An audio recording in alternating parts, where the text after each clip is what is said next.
My name is Brianna Cairo, and this is Inflection Defection, or A Letter to My 10-Year-Old Self. I find it hard to remember that back then you wanted nothing more than to be theory and chalk. And I might have my timelines mixed up. Letters to the past tend to do that to you, but correct me if I am wrong. If you're 10, that means we're in the 4th grade, which is when everyone made fun of both your 8th grade reading level and the way you rolled your R's.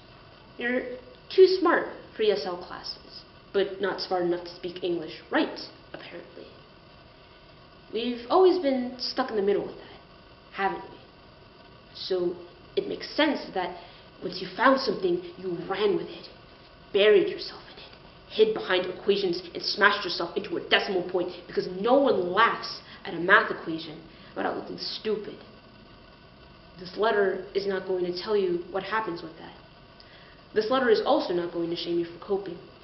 This letter is just here to tell you to start writing. Paradoxes be damned.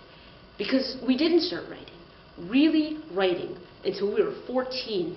And there is so much you can do with that 8th grade reading level. Write free verse and haikus and vignettes.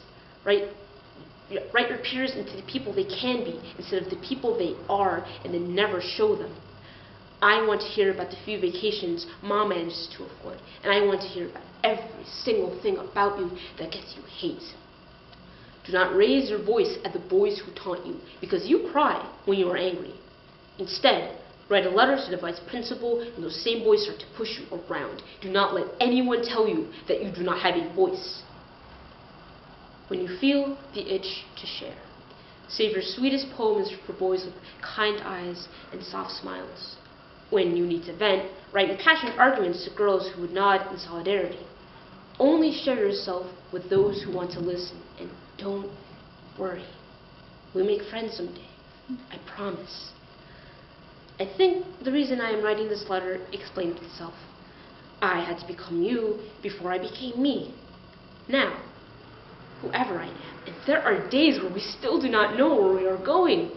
We still have trouble making eye contact when we speak, except now it is because we have too much to say, and worried our chests would delight if we did.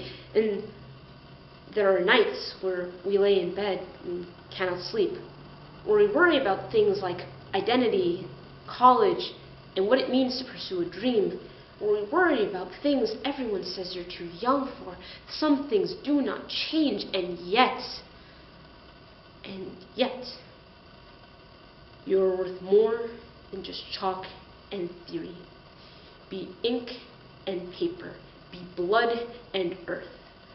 Most of all, do not be